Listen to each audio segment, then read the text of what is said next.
হরে কৃষ্ণ। এখন আপনাদের কাছে ওগুলো রেখে দিন, সবার শেষে আপনারা দেবেন, কারণ পাঠের সময় ডিস্টার্ব করার দরকার নেই। হরে কৃষ্ণ। জয় শ্রীকৃষ্ণ চৈতন্য প্রভু নিত্যানন্দ, শ্রী অদ্বৈত গদাধর শিবাসাদি গৌর ভক্তবৃন্দ। হরে কৃষ্ণ। তো আমরা শ্রীমদ্ ভাগবতমের পঞ্চম স্কন্ধের শেষে আমাদের সুখদেব গোস্বামী রাজা পরীক্ষিতকে বলছেন যে 28 রকম নরকের বর্ণনা করেছিলেন। তো এই নরকের বর্ণনা শুনে সুখদেব গোস্বামী করছিলেন কাকে? রাজা পরীক্ষিতের কাছে। তো এই নরকের বর্ণনা তো আমরা করব না, কারণ কি এইগুলো ভয়ঙ্কর যন্ত্রণা, সে সমস্ত বিষয় রয়েছে। তো অনেক নরকের অনেক রকম আছে, তার মধ্যে 28 রকমের বর্ণনা সুখদেব গোস্বামী করেছিলেন পঞ্চম। তো আমরা শুরু করছি ষষ্ঠ স্কন্ধ। ষষ্ঠ স্কন্ধে সুখদেব গোস্বামীর কাছে মহারাজ পরীক্ষিত বলছেন যে মহারাজ পরীক্ষিত তো একজন পরম বৈষ্ণব, তিনি পর দুঃখে দুঃখী। তো বৈষ্ণবদের মূল ইয়ে কি? যারা বৈষ্ণব হবে, কেউ যদি পাশে কেউ দুঃখী থাকে, তাদের দুঃখে সে দুঃখী হয়ে পড়ে, কী করে তার উপকার হবে সেই চেষ্টা করে। তো সুখদেব গোস্বামীর কাছ থেকে যখন পরীক্ষিত মহারাজের সমস্ত নরকের বর্ণনা শুনলেন, তখন পরীক্ষিত মহারাজের মনে খুব কষ্ট হলো। কী করে এই যে বদ্ধ জীব, কী করে তারা এই নরকের হাত থেকে রক্ষা পাবে, কী করে তারা ভগবত ধামে যাবে, এই বিষয়টা নিয়েই তার মনে অনেক প্রশ্ন, যেগুলো সুখদেব গোস্বামীর কাছে এই পরীক্ষিত মহারাজ করছিলেন। তো এই ষষ্ঠ স্কন্ধের আমাদের যে শ্রীমদ্ ভাগবত, তো শ্রীমদ্ ভাগবতের 10টা লক্ষণ দেখা যায়, স্বর্গ, বিসর্গ, ইতি, উতি, পোষণম ইত্যাদি, আশ্রয়, বিষয়, এরকম 10টা লক্ষণ আছে শ্রীমদ্ ভাগবতমের। তো শ্রীমদ্ ভাগবতমের প্রথম স্কন্ধ, শ্রীমদ্ ভাগবতম হচ্ছে ভগবান শ্রীকৃষ্ণের এক স্বরূপ। ভগবান শ্রীকৃষ্ণই এই শ্রীমদ্ ভাগবত। ভগবান শ্রীকৃষ্ণ যখন অন্তর্ধান হলেন, তখন উদ্ধব যখন কান্নাকাটি করছিলেন, তখন ভগবান বললেন, আমি এই কলিযুগে এই ভাগবতম হয়ে থাকবো, ভাগবতম হয়ে থাকবো। তো এই বাংময় যে গ্রন্থ, এই যে বাংময় গ্রন্থ, এই গ্রন্থ হচ্ছে শ্রীমদ্ ভাগবতম। এটা ষষ্ঠ স্কন্ধ। এইরকম 18টা বই আছে শ্রীমদ্ ভাগবতমের। এর থেকে মোটা মোটা বইও আছে। আবার কোনো স্কন্ধে 18টা কেন, 12টা স্কন্ধ, 18টা বই কেন, কোনো স্কন্ধে এরকম 2টো করে বই মিলে একটা স্কন্ধ, বুঝলেন? তো এরকম 18টা বই মিলে শ্রীমদ্ ভাগবতম, এবং 17,994টা শ্লোক আছে। প্রায় 18,000 শ্লোক, 6টা শ্লোক কম, 18,000 শ্লোক রয়েছে এই শ্রীমদ্ ভাগবতমে। আর এই 18,000 শ্লোক শ্রীমদ্ ভাগবতম মানে সুখদেব গোস্বামী পরীক্ষিত মহারাজকে 7 দিনে বলেছিলেন। আর আমরা তো 7 দিনে আমরা একটা স্কন্ধের অর্ধেকটা হয়তো শেষ করতে পারি, একটা স্কন্ধে, প্রথম স্কন্ধের অর্ধেকটা হয়তো শেষ করতে পারি। 7 দিনে না, একটা স্কন্ধ পুরো শেষ করা যেতে পারে 7 দিনে, কিন্তু অত সহজ নয়। কিন্তু যদি তার আগে যদি শেষ করতে হয়, আমাদেরকে ওই ছুঁয়ে যেতে হবে। তো ওটা তো ছুঁয়ে গেলে তো পড়া হবে না। তো সুতরাং শ্রীমদ্ ভাগবতম যেমন 7 দিনে শোনার কথা বলা আছে, ঠিক সেই রকম আমরা সারা বছর ধরে শ্রবণ করতে করতে, যদি আপনাদের যদি এখন বলে কেউ অ বইটা পড়ো, আপনাদের কত সময় লাগবে? পড়াই তো একবার তাকাবো হয়ে যাবে, সবই তো মুখস্থ। ঠিক সেরকম শ্রীমদ্ ভাগবত যদি বছরের পর বছর ধরে পড়তে থাকেন, তাহলে পরে একদিন আসবে যে পুরোটা খুব চোখের সামনে যে ধরা দেবে। যেমন আপনাদের পড়তে যেমন কষ্ট হয় না, তখন শ্রীমদ্ ভাগবতম যদি সারা জীবন ধরে পড়তে থাকেন, তাহলে একটা সময় আসবে যে হ্যাঁ, এবার আমি বুঝতে পারছি কোন স্কন্ধে কী আছে, কোথায় কী আছে, কী রহস্য আছে জানা যাচ্ছে। তো এই ষষ্ঠ স্কন্ধে শ্রীমদ্ ভাগবতমে ওই শ্রীকৃষ্ণ যে স্বরূপ, তার প্রথম স্কন্ধ, দ্বিতীয় স্কন্ধ হচ্ছে ভগবানের 2 পা, পদযুগল, তার যে পদযুগল, হ্যাঁ, সেই পদযুগল হচ্ছে প্রথম স্কন্ধ আর দ্বিতীয় স্কন্ধ। তৃতীয় স্কন্ধ আর চতুর্থ স্কন্ধ হচ্ছে ভগবানের উরু। পঞ্চম স্কন্ধ ভগবানের নাভি প্রদেশ। আর ষষ্ঠ স্কন্ধ ভগবানের এই বুকে, হৃৎপন বুকটা। আর সপ্তম এবং অষ্টম স্কন্ধ ভগবানের 2 বাহু। নবম স্কন্ধ ভগবানের গলা। দশম স্কন্ধ ভগবানের হাস্যযুক্ত মুখমণ্ডল। শুধু মুখমণ্ডল বললে হবে না, হাস্যযুক্ত মুখমণ্ডল। তো ভগবান যখন অসুর বধ করে, তখন কি হাসি থাকে? কিন্তু আমরা যখন ভগবানকে দর্শন করব, তার মুখে যেন হাসি থাকে, হাস্যযুক্ত মুখমণ্ডল, দশম স্কন্ধ। একাদশ স্কন্ধ ভগবানের কপাল, দ্বাদশ স্কন্ধ ভগবানের। তো এই হচ্ছে পুরো ভাগবতমটা হচ্ছে ভগবানের, হ্যাঁ ভগবানের শরীরটা হচ্ছে শ্রীমদ্ ভাগবতম। সেই ভাগবতমের আজকে আমরা ষষ্ঠ স্কন্ধটা শুরু করছি। এই ষষ্ঠ স্কন্ধে অজামিলের ঘটনা আছে। তো অজামিলের ঘটনাটা কি আছে, যে অজামিল একটা ব্রাহ্মণের সন্তান ছিল। কোনো এক সময় সে বাড়ির যে যজ্ঞ হবে কাঠ আনার জন্য বনে গিয়েছিল।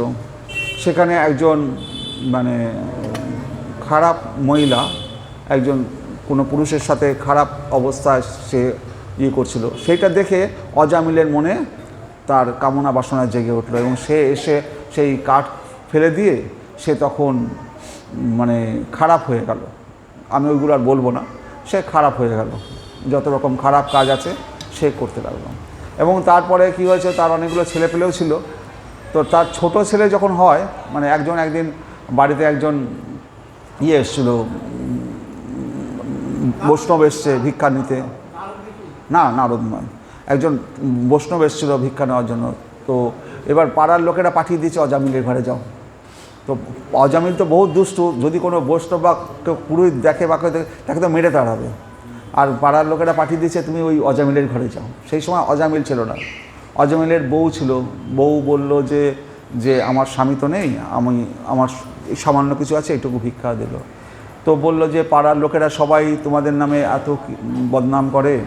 অজামিল বলে মনে কিছু করবেন না, উনি থাকলে তো আপনাকে মেরে ফেলতো, উনি নেই।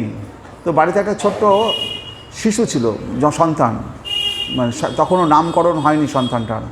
তো ওই বৈষ্ণবটা দেখলেন এই যে দুষ্টু অজামিল, এই অজামিলকে, বৈষ্ণবেরা তো সকলকে কৃপা করেন না, এই বৈষ্ণব দেখলেন যে অজামিলকে কি করে উদ্ধার করা যায়।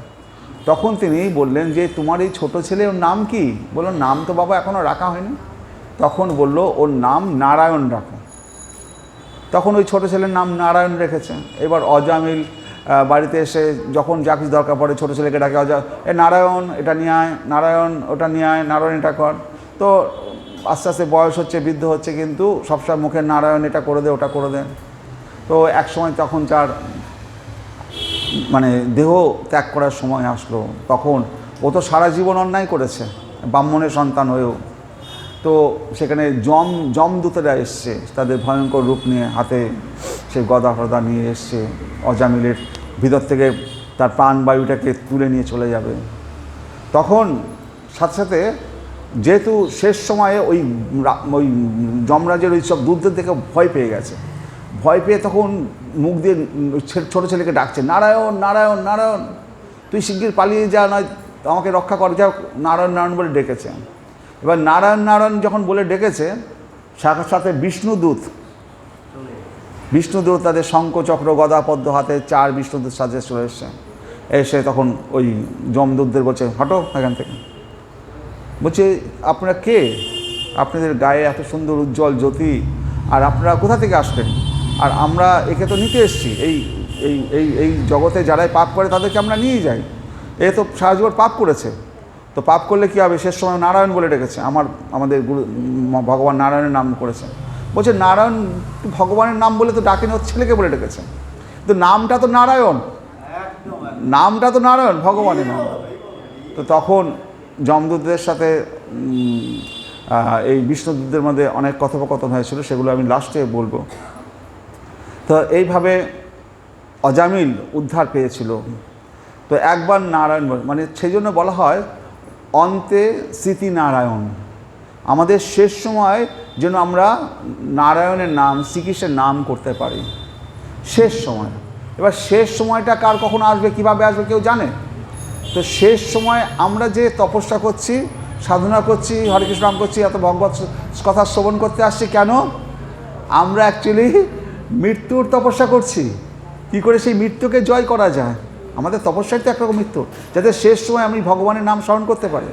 এবার অনেকে কি আছে, শেষ সময়ে তাদের বোবা হয়ে যায়, কালা হয়ে যায়, তাদের পাগল হয়ে যায়, তারা শেষ সময় ভগবানের নাম করতে পারে না, তারা হেগে মুতে ফেলে যমরাজদের দেখে। কিন্তু ভগবানের শেষ সময়ে যেন আমরা নারায়ণের স্মৃতি না ভুলতে পারি, তো আমরা যদি হরে কৃষ্ণ কৃষ্ণ কৃষ্ণ হরে হরে এই যদি ভগবত ভক্তিতে থাকি, নাম শ্রবণ কীর্তনের সাথে থাকি, তাহলে পরে আমরা শেষ সময় পাগল হব না, আমাদের স্মৃতি থাকবে প্রখর। যারা ভগবত ভক্তিতে আছে তাদের স্মৃতি শেষ সময়েও প্রখর থাকবে। সে হয়তো মূর্ছিত হয়ে পড়ে আছে, কিন্তু তার স্মৃতি প্রখর, সে মনে মনে সে কৃষ্ণকে স্মরণ করছে, নারায়ণকে স্মরণ করছে, তো তার দেহটা ভগবত ভক্তিতে চলে যাবে। তো সেই কারণে শেষ সময় যাতে আমাদের ওই গোবিন্দের চরণ আমরা পেতে পারি, সেই জন্যই তো আমাদের এত সাধনা। আমরা যে এসছি, এত সাধনা করতে এসছি, এত ভগবানের নাম কীর্তন করতে এসছি, ভগবানকে রূপ দর্শন করছি, তার পদযুগল দর্শন করছি, কেন? যে অন্তিম সময়ে তিনি আমাদের হাত ধরে নিয়ে যাবেন, শেষ সময় যেন আমার স্মৃতি আমাকে না করে। কর্ণ কী হয়েছিল? এত বড় দাতা বীর, শেষ সময় সে মনে করতে পারছে না, তাই ব্রহ্মাস্ত্র প্রয়োগ করবে, যুদ্ধ করবে, সে অস্ত্রের মন্ত্রগুলো ভুলে গেছে, তার রথের চাকা বসে গেল, হ্যাঁ, অর্জুন তাকে তীরবিদ্ধ করে দিল, হ্যাঁ। তো শেষ সময়ে তার কি অবস্থা হলো? এত বড় দাতা বীর, এত কিছু সব কিছু করছে, কিন্তু শেষ সময়টা তার কি হলো? তার রথের চাকা বসে যাচ্ছে, সে কোনো মন্ত্র পড়তে পারছে না। তো সেই কারণে আমাদের শেষ সময়ের জন্যই সাধনা, আমাদের যে সাধনা তপস্যা, আমরা যেন পরে, যেমন শেষ সময় তো আমরা পরের পরের জীবনটা পাবো, পরের আত্মাটা পাবো, পরেরটা পাবো। সেই পরেরটায় যদি আমরা সর্বোচ্চ লোকে যেতে চাই, আমাদের এই যে আত্মাটা পেয়ে বেরিয়ে গোপীদেহ পাবে, কৃষ্ণের গোপীদের সেই রাসলীলায় অংশগ্রহণ করার সৌভাগ্য পাবো। কিন্তু হয়তো এই জন্মে পাবো না, কোনো জন্মে পাবো। একবারে কীট পতঙ্গ থেকে যখন মনুষ্য শরীর পেয়েছি, কোনো না কোনো জন্মে ঠিক ওই গোপীদেহ পাবো, এই বিশ্বাস রাখতে হবে। হ্যাঁ হ্যাঁ, আমরা একসময় কীট পতঙ্গ পশু পাখি ছিলাম, 84 কোটি জনই ভেদ করে আজকে মনুষ্য শরীর যেমন পেয়েছি, এখনও জানি না কী এমন পুণ্য করলাম এই মনুষ্য শরীর পেয়েছি। রাস্তায় তো কত কুকুর বিড়াল পড়ে আছে, সেখানে আমরা যে মনুষ্য শরীর পেয়েছি, নিশ্চয়ই কোনো পুণ্য কাজ করেছি, তাই মনুষ্য শরীর পেয়েছি। ঠিক এরকম পুণ্য কাজ করতে করতে আমরা জানতেই পারবো না, ভগবত ভক্তিতে একদিন না একদিন আমরা ওই গোপী দেহ ধারণ করে ভগবান শ্রীকৃষ্ণের রাসলীলায় অংশগ্রহণ করতে পারবো। তো হরে কৃষ্ণ। তাহলে তো ষষ্ঠ স্কন্ধে পোষণ সম্বন্ধে আলোচনা করা হচ্ছে। পোষণ মানে ভগবান ভক্তকে কীভাবে পোষণ করেন, পালন করেন, পোষণ মানে হচ্ছে। তো পাপ কর্মের ফলে ইহলোক এবং পরলোক উভয় লোকেই যন্ত্রণা দাও। পাপ কর্মে আমরা যদি এই জগতে আছি, এখনও যে আমরা কষ্ট পাচ্ছি না তা নয়, বিভিন্ন রকমভাবে বাড়িতে গিয়ে কষ্ট পাচ্ছি। হ্যাঁ, এই মন্দিরে এসছেন, এখন কি সব কিছু থেকে মুক্ত, কিন্তু মন্দিরের বাইরে যাবেন, বাড়িতে যাবেন, এটা নেই ওটা নেই, বাজার করতে হবে, কালকে এই রান্না করতে হবে, এই অশান্তি ওই অশান্তি, মানে এই ইহলোকেও আমরা কর্মফল ভোগ করছি। আবার যদি পাপ করি, এখন নরকলোকেও পরলোকেও আমরা সেই কর্মফল ভোগ করতে হবে। জীবনের সমস্ত দুঃখ দুর্দশার কারণ হচ্ছে এই পাপ কর্ম। সকাম কর্মের মার্গে অবধারিতভাবে পাপ হয়, এবং তাই কর্মমার্গে নানা প্রকার প্রায়শ্চিত্তের ব্যবস্থা আছে।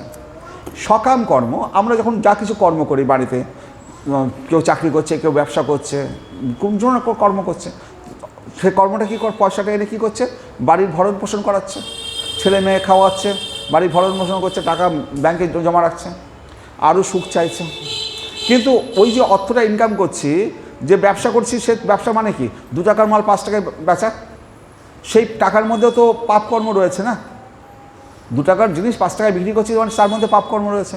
আমরা যদি টাকাটা নিয়ে ভগবত ভক্তির সেবায় কাজে লাগাতাম, তাহলে পাপটা লাগতো না। যদি ওই টাকাটা নিয়ে সে বাড়িতে যদি ঠাকুর রয়েছে তার জন্য বাজার করে নিয়ে আসতাম, বাড়িতে প্রসাদ নিবেদন করে সেই প্রসাদটা খেতাম, তাহলে আমার পাপকর্ম লাগবে না। তো আমরা সকাম কর্মে যা কিছু করি না কেন, আমাদেরকে তার ফল ভোগ করতে হচ্ছে। কারণ সকাম কর্মে কোনো না কোনোভাবে কিছু না কিছুভাবে পাপ যুক্তই থাকছে। আপনি ভাবলেন যে আমি এই ছেলেটাকে চাকরি দিলাম, আমি বিরাট বড় পুণ্য করলাম। আরে ওকে তুই চাকরি দিবি, আর একটা লোকের চাকরি হয়তো বেশি দরকার ছিল, সে পেল না। তুই একজনের পুণ্য করলি, আর একজনে কিন্তু অন্যায় করলি। তো আমরা সেই জন্য কৃষ্ণ কী বললো, কুরুক্ষেত্রে অর্জুন তো যুদ্ধ করতে চাইছিল না, বলে যুদ্ধ করো, কিন্তু তুমি নিজের জন্য করো না। তুমি জয়ী হও পরাজয় হও এর জন্য তুমি করো না, তুমি আমাকে সন্তুষ্ট করার জন্য যুদ্ধ করো, আমাকে নিবেদন করো, তোমার কর্মফল আমায় নিবেদন করো। আমরা যদি এই কর্মফলটাকে ভগবানকে নিবেদন করে যদি কোনো কর্ম করি, তাহলে আমাদের পাপ পুণ্য ধরবে না। তো সেইটা তো আমাদের সবসময় মাথায় আসে না। তো আমরা যদি মন্দিরের জন্য বাজার করে নিয়ে আসি তাহলে আমাদের কোনো দোষ নেই, বাড়ির ঠাকুরের জন্য আমি বাজার করে নিয়ে আসি, তার জন্য ভোগ নিবেদন করি, তারপর তার প্রসাদ খাই, তাদের কোনো দোষ নেই। কিন্তু অন্যান্য রাস্তায় বেরোলেই আমরা একটা না একটা অন্যায়, একটা না একটা পাপ আমাদের থাকছে। এই সকাম কর্মের ফল মার্গে অবধারিতভাবে পাপ হয় এবং তাই কর্মমার্গে নানা প্রকার প্রায়শ্চিত্তের ব্যবস্থা আছে। এবার পাপ করলেই প্রায়শ্চিত্ত করবে। কেউ বললো যে শ্রাদ্ধ করে অনেক লোককে খাওয়াচ্ছে, কেউ রাস্তায় নিয়ে গিয়ে ভিখারিদের খাওয়াচ্ছে, নানা রকম প্রায়শ্চিত্তের ইয়ে আছে। এই সমস্ত প্রায়শ্চিত্তের দ্বারা পাপ বিনষ্ট হলেও পাপের মূল অবিদ্যা বিনষ্ট হয় না। আমি প্রায়শ্চিত্ত করলাম, করে এসে আবার পাপ করা শুরু করলাম। প্রায়শ্চিত্ত করলেও আমার যে লোভটা তো যাচ্ছে না, লোভটা থেকে যাচ্ছে না, আবার সেটা করছি। সিগারেটের উপর লেখা আছে smoking is injurious to health, লেখা আছে তবু খাচ্ছে, বলছে এটা খেলে ক্যান্সার হবে, জানে সে, পড়ছে সে, তবু সে খাচ্ছে। তার লোভের জন্য আমাদের লোভের দ্বারা আমরা আক্রান্ত হচ্ছে। তার ফলে মানুষ প্রায়শ্চিত্ত করার পরেও আবার পাপ কর্মে পবিত্র হয়। তাই পবিত্র হওয়ার জন্য প্রায়শ্চিত্তই যথেষ্ট নয়, যে প্রায়শ্চিত্ত করলাম আর আমি কর্মফল আমার পাপ থেকে মুক্ত হয়ে গেলাম, সেটাই যথেষ্ট নয়। সকাম কর্ম অনুষ্ঠান করার সময় তপশ্চর্যা, ব্রহ্মচর্য, সম, দম, দান, সত্য, যম, নিয়ম প্রভৃতির দ্বারা পাপ বীজ ভস্মীভূত হয় বটে, কিন্তু জ্ঞানের উন্মেষও পাপ বীজ বিনষ্ট হয়। কিন্তু এই উভয় পন্থাও মানুষকে পাপ কর্মের প্রবণতা থেকে মুক্ত করতে পারে না। আপনি প্রায়শ্চিত্ত করলেন, দান ধ্যান করলেন, তপস্যা করলেন, সব কিছু করলেন, তারপরের দিন আবার সেই দোকানে গিয়ে ব্যবসা করতে গেলেন, আবার 5টা লোককে ঠকিয়ে টাকা নিয়ে আসলেন। তো ওই প্রায়শ্চিত্ত হলো, কিন্তু প্রায়শ্চিত্ত হয়ে কী হলো? হাতি 5 ঘন্টা ধরে স্নান করছে জলের মধ্যে, স্নান করে যখন উঠলো, উঠে ওই ধুলোগুলো গায়ে মাখছে, ফেস পাউডার গায়ে মাখছে। তো হাতি 10 ঘন্টাতে চান করে কী হলো? চকাপথে মানুষ তীর্থ করতে যাচ্ছে, ওখানে গিয়ে বেশ একেবারে সাধু সেজে যাচ্ছে, আবার যেই ফিরে আসছে, ফিরে এসে আবার এখানে যেরকম সেরকম রূপ দেখাচ্ছে, তার যেমন রূপ সেই রকম রূপ প্রকাশ পেয়ে যাচ্ছে। হরে কৃষ্ণ। কারণ কি, মানুষের মনের প্রবৃত্তিটাকে তো সে চেঞ্জ করতে পারছে না, তার মধ্যে যে পাপ করার যে প্রবণতা সেটা তো যাচ্ছে না। হরে কৃষ্ণ। তো ভক্তিযোগের দ্বারাই কেবল মানুষ সম্পূর্ণরূপে পাপ কর্মের প্রবণতা থেকে মুক্ত হওয়া যায়, অন্য কোনো উপায় নয়। তাই বৈদিক শাস্ত্রে কর্ম এবং জ্ঞান থেকে ভক্তির শ্রেষ্ঠতা প্রতিপন্ন হয়েছে। বৈদিক শাস্ত্রে কর্ম ও জ্ঞান থেকে ভক্তির শ্রেষ্ঠতা প্রমাণিত হয়েছে, কিন্তু ভক্তি কর্ম ও জ্ঞানের অপেক্ষা না করেই মুক্তি প্রদান করতে পারে। তো ভক্তিটা হচ্ছে কর্ম করলে যেমন পাপে যে বৃদ্ধি হচ্ছে, জ্ঞানের দ্বারা অবিদ্যা নাশ হচ্ছে, কিন্তু ভক্তি করলে পরে কর্ম এবং জ্ঞান ছাড়াই সে মুক্তি প্রদান করতে পারে। তাহলে সকাম কর্ম এবং জ্ঞান স্বতন্ত্রভাবে মুক্তি প্রদান করতে পারে না। সকাম কর্মের দ্বারা মুক্তি প্রদান হবে না, অনেক তপস্যা করলাম, অনেক দান ধ্যান করলাম, মুক্তি আসবে না, অনেক জ্ঞানী হলাম, তার মধ্যেও মুক্তি আসবে না। কিন্তু ভক্তি কর্ম এবং জ্ঞানের অপেক্ষা না করেই মুক্তি প্রদান করতে পারে। ভক্তি এতই বলবতী যে কেউ যদি তার মনকে ভগবান শ্রীকৃষ্ণের শ্রী পাদপদ্মে নিবদ্ধ করেন, তাহলে স্বপ্নেও তাকে যমদূতের দর্শন করতে হয় না, যদি ভক্তি থাকে। ভক্তি বলতে কি? এবার ভক্তি সম্বন্ধে বলতে গেলে ভগবানের আমরা যে চক্ষুকর্ণ নাসিকা জিহ্বা ত্বক, এই 5টা জ্ঞানেন্দ্রিয়, এই 5টা জ্ঞানেন্দ্রিয়কে দিয়ে ভগবানের সেবা করতে হবে। চোখ দিয়ে ভগবানের রূপ দর্শন করব, জিভ দিয়ে ভগবানের কথা বলবো, ভগবানের প্রসাদ আহরণ করব, কানে ভগবানের কথা শুনবো। তো এই পঞ্চ জ্ঞানেন্দ্রিয় দিয়ে ঋষিকেশ ও ঋষিকেন, আমরা পঞ্চ জ্ঞানেন্দ্রিয় দিয়ে যদি ভগবানের সেবা করি, তাহলেই সেটা হচ্ছে আসলে ভক্তি। আমরা তো এখন ভগবত কথা শুনছি, বাড়ি গিয়েই একবারে ঝগড়াঝাটি শুরু করে দেবো, কানে সব শুরু করবে, চোখ দিয়ে টিভি স্ক্রিনে সমস্ত সিরিয়াল দেখবো। এই আমরা এই চক্ষুকর্ণ নাসিকা জিহ্বাটাকে আমরা অন্য খারাপ কাজে ব্যবহার করছি, কিন্তু এটা দিয়ে যখন ভগবানের সেবা করব, সেবনমুখে হব, সেটা হচ্ছে আসল ভক্তি। তাহলে পরীক্ষিত মহারাজ বলছে, নির্বৃত্তি মার্গ কথিত আদৌ ভগবতা যথা ক্রমযোগ উপলব্ধেন ব্রহ্মণা যৎ অসংস্কৃতি। মহারাজ পরীক্ষিত বলেন, হে প্রভু, সুখদেব গোস্বামী আপনি 2য় স্কন্ধে বলছেন মুক্তির পথ অর্থাৎ নির্বৃত্তি মার্গ নিয়ে বর্ণনা করেছেন। সেই পথ অনুসরণ করে অবশ্যই ক্রমে ক্রমে ব্রহ্মাণ্ডের সর্বোচ্চ লোক ব্রহ্মলোকে উন্নীত হওয়া যায় এবং সেখান থেকে ব্রহ্মার সঙ্গে চিৎজগতে উন্নীত হওয়া যায়। এইভাবে জীবের জন্মমৃত্যুর বন্ধন থেকে নিষ্কৃতি লাভ হয়। তো বলছে, আপনি 2য় স্কন্ধে তো বলেছেন যে নির্বৃত্তি মার্গ। নির্বৃত্তি মার্গ মানে কি? যে প্রবৃত্তি মার্গ আর নির্বৃত্তি মার্গ, সব কিছু থেকে ত্যাগ করাকে নির্বৃত্তি মার্গ বলে। যে গীতা মানে কি? গীতা মানে ত্যাগ। গীতা শব্দ বারবার উচ্চারণ করলে ত্যাগ আসবে। তাই নির্বৃত্তি মার্গ, ত্যাগের মার্গ পথটায় যারা অনুসরণ করবে তারা একদিন চিতলোকে যেতে পারবে। মহারাজ পরীক্ষিত এক মহান বৈষ্ণব ছিলেন। ফলত সুখদেব গোস্বামীর নিকট নরকের বর্ণনা শ্রবণ করার পর বদ্ধ জীবদের কীভাবে মায়ের বন্ধন থেকে মুক্ত করে ভগবদ্ধামে ফিরিয়ে নিয়ে যাওয়া যায় সেই বিষয়ে গভীর চিন্তান্বিত হয়েছিলেন। পরীক্ষিত মহারাজ সুখদেব গোস্বামীর নিকট মুক্তির পন্থা সম্বন্ধে প্রশ্ন করছিলেন। সুখদেব গোস্বামীকে বলছেন যে এই যে মুমূর্ষ মানুষদের কী করে ভগবদ্ধামে ফিরে যাবে। তো সুখদেব গোস্বামী পরীক্ষিত মহারাজ 7 দিনের জন্য অভিশপ্ত হয়েছেন। 7 দিনের মধ্যে তাকে তক্ষকের দ্বারা তার মৃত্যু হবে। তো পরীক্ষিত মহারাজ সুখদেব গোস্বামীকে প্রশ্ন করছেন, এই যে মৃত্যু, প্রত্যেকেই তো আমাদের সামনে মৃত্যু অবধারিত। পরীক্ষিত মহারাজ বলছে, আমার তো 7 দিনের বাদে আমার মৃত্যু আমি জানি।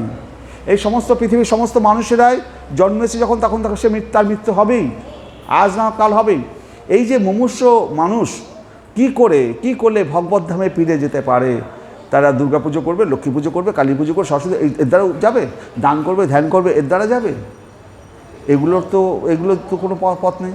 তো সুখদেব গোস্বামী বলছে, এই ভগবদ্ধামে কী করে মানুষ এই ভগবদ্ধামে ফিরে যাবে, আপনি সেইটা আমাকে বলেন। তো পরীক্ষিত মহারাজ নিজের জন্য কিন্তু প্রশ্নটা করছে না, নিজের থেকেও তার প্রশ্নটার গুরুত্ব হচ্ছে সমস্ত জগৎবাসীর জন্য প্রশ্ন। তখন সুখদেব গোস্বামী বলছে, হে পরীক্ষিত মহারাজ, তুমি যে প্রশ্নটা করেছো, বরি আনেশতে প্রশ্ন কৃত লোকহিতম নৃপ, এটা লোকহিতম, লোকের হিতের জন্য বরি আনেশ, এটা অনেক বরিয়ান, অনেক মহান প্রশ্ন। কতটা বরিয়ান? তোমার প্রপিতামহ, তোমার পিতা অভিমন্যুর পিতা অর্জুন ভগবান শ্রীকৃষ্ণকে যে প্রশ্ন করেছিল তার থেকে এই প্রশ্ন অনেক বেশি মূল্যবান, অনেক বেশি মহান প্রশ্ন তুমি যে প্রশ্ন করেছো। কারণ অর্জুনের প্রশ্ন কী ছিল? কুরুক্ষেত্রের যুদ্ধে তার আত্মীয় স্বজনদেরকে সে হত্যা করতে পারবে না। হ্যাঁ, তার কি করে সে হত্যা করবে? যে পিতামহের কোলে সে খেলা করেছে ভীষ্ম, তাকে মারতে হবে। দ্রোণাচার্য যে তাকে অস্ত্র শিক্ষা দিয়েছে, তার অস্ত্র শিক্ষা দিয়ে তাকেই মারতে হবে। অর্জুনের এটা সমস্যা ছিল। কিন্তু আজকে পরীক্ষিত মহারাজের সমস্যাটা হচ্ছে কি, লোকহিতম, সমস্ত লোক যাদের সবাই আমরা একেবারে মৃত্যুর চিঠি নিয়ে দাঁড়িয়ে আছি। কেউ 2 দিন আগে, 2 দিন পরে যাব। পরীক্ষিত মহারাজ জানতেন যে 7 দিন বাদে মৃত্যু হবে, কিন্তু আমরা জানি না যে কাল সকালে সূর্যোদয় দেখতে পাবো কিনা। তাহলে আমাদের সামনে 7টা দিনও নেই। আমরা সকলেই পরীক্ষিত মহারাজের মতো অভিশপ্ত জীবন নিয়ে এসেছি। হরে কৃষ্ণ, আমরা কয়দিনের জীবন, অভিশপ্ত জীবন নিয়ে এসেছি। আমাদের সকলের সামনেই মৃত্যু রয়েছে, আজ না হয় কাল। হে রাজন, আপনার প্রশ্ন যথার্থই মহিমান্বিত, কেননা তার সমস্ত মানুষের পরম হিতকর। এই বিষয়টি সমস্ত শ্রবণীয় বিষয়ের মধ্যে শ্রেষ্ঠতম এবং আত্মতত্ত্বজ্ঞ মুক্তকুল কর্তৃক অনুমোদিত। এই প্রশ্নটা বড়ি আনেশ এবং লোকহিতম। জীব যে বদ্ধ অবস্থায় ভগবত ভক্তির মুক্তির পন্থা অবলম্বন না করে নানা প্রকার নরক যন্ত্রণা ভোগ করছে, তাদেরকে পরীক্ষিত মহারাজ অত্যন্ত আশ্চর্য হয়েছিলেন। এইটি হচ্ছে বৈষ্ণবের লক্ষণ। বৈষ্ণব সবসময় অন্যের দুঃখে দুঃখী হয়। বাঞ্ছা কল্পতরু ভস্য কৃপা সিন্ধুব্য এ বচ। বৈষ্ণব হচ্ছেন কৃপার সমুদ্র, পর দুঃখে দুঃখী। তিনি অন্যের দুঃখ দর্শন করে দুঃখিত হন। এইখানে অসংস্কৃতি শব্দটি তাৎপর্যপূর্ণ। সংস্কৃতি শব্দটির অর্থ হচ্ছে সংসার চক্র বা জন্মমৃত্যুর চক্রে আবর্তিত হওয়া। অসংস্কৃতি শব্দটা তার ঠিক বিপরীত, অর্থাৎ নির্বৃত্তি মার্গ, যার ফলে জন্মমৃত্যুর চক্র নিরস্ত হবে এবং ধীরে ধীরে আমরা ব্রহ্মলোকে, ঊর্ধ্বলোকে ফিরে যাব। তো এবার জন্মমৃত্যুর চক্রে আমরা আবর্তিত হচ্ছি না। আমরা পুণ্য করছি, স্বর্গে যাচ্ছি, পাপ করছি, নরকে যাচ্ছি।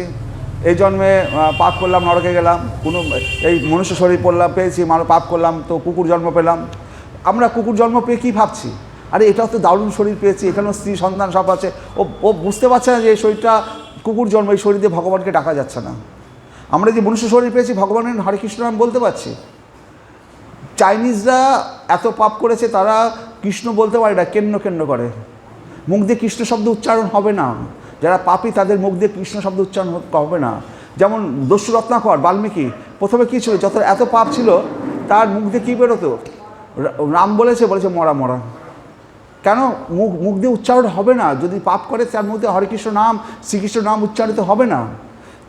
জগাই মাধাই যখন এত পাপ করেছে, যখন মাধাই সেই মাটির যে কলসি যার মধ্যে করে মদ খায়, সেই কলসি দিয়ে মাধাই নিত্যানন্দ প্রভুর মাথা ফাটিয়ে দিয়েছে। তো নিত্যানন্দ প্রভু যখন মাথা ফেটে গেছে, তবু নিত্যানন্দ প্রভু বলছে, মাধাই একবার কৃষ্ণ বল, তুই আমার মেরেছিস, আমার কোনো দুঃখ নেই, তুই একবার কৃষ্ণ বল। কারণ কি, সে বৈষ্ণব, সে উদ্ধার করতে এসছে। মহাপ্রভু ছুটে এসছেন, এসে বলছেন যে এত বড় অন্যায় করেছে, আমার নিতাইকে মেরেছে, সুদর্শন সুদর্শন বলে মহাপ্রভু চিৎকার করেছেন। আকাশে সুদর্শন চক্র চলে এসছে। নিতাই চাঁদ মহাপ্রভুকে জড়িয়ে দিয়েছেন, তুমি এই অবতারে তুমি কাউকে তো মারবে না, তুমি তো প্রেম দ্বারা এই অবতার তুমি পালন করবে, তুমি সুদর্শন চক্র ফিরিয়ে দাও, তুমি প্রেম দিয়ে উদ্ধার করো। তখন মহাপ্রভু বললেন, মাধাই নিতাই যদি তোকে ক্ষমা করে তবে আমি ক্ষমা করব। তো নিতাই চাঁদ বলল যে, মাধাইকে মহাপ্রভুকে বলল যে আপনি ক্ষমা করে দিন এর। তো নিতাইয়ের আর জগায়ের সমস্ত পাপ যখন মহাপ্রভু নিল, মহাপ্রভুর গায়ের রং পুরো কৃষ্ণবর্ণ কালো হয়ে গেল। মহাপ্রভু গঙ্গায় যখন স্নান করলেন, মহাপ্রভুর গায়ের রং গঙ্গার জল কালো হয়ে গেল। মহাপ্রভু গঙ্গা থেকে স্নান করে গৌর বর্ণ ফিরে নিয়ে আবার উঠে আসলেন, এসে বললেন, এটাই তোর শেষ পাপ, আর কোনোদিন পাপ করবি না। মাধাই বলল, আর কোনোদিন পাপ করব না, এটাই আমাদের শেষ পাপ। তো সেই মাধাই কাটোয়াতে এখনও গঙ্গার ধারে বসে থাকে। কারণ কি, মাধাই সেখানে গঙ্গার ধারে বসে বসে কাঁদে, আমি এত বড় পাপ করেছি, আমি নিতাই চাঁদের মাথায় মেরেছি। মাধাই এখনও বলছি কথাটা কেন, এখনও এই নিত্যলীলা চলছে, এখনও মহাপ্রভু গৌরলীলায় এখনও সে কীর্তন করে যাচ্ছে, নদিয়ায় মাঝে নিত্যলীলায় চলছে, তারা এখনও মাধাই আছে, এখনও মহাপ্রভু আছে, এখনও তারা সংকীর্তন যোগ্য তারা চলে আছে, আমরা খালি চোখে দেখতে পাবো না।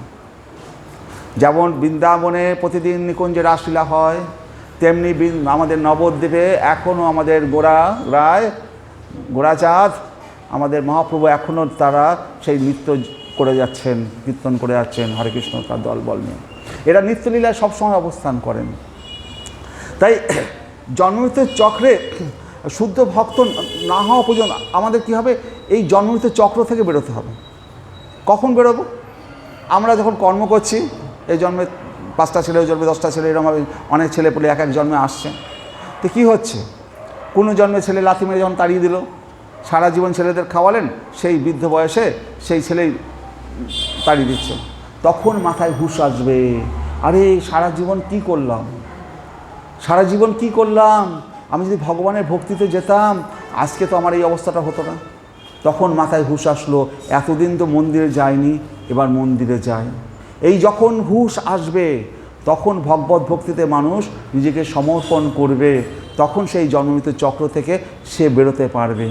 যদি শ্রীকৃষ্ণকে সে জানতে না পারে, তো সারাদিন জীবন তো সেই সংসার করে এসছে না, কোনোদিন মন্দিরের সামনে দিয়ে গেছে এসছে, যায়, আর মন্দিরের দিকে তাকায়নি।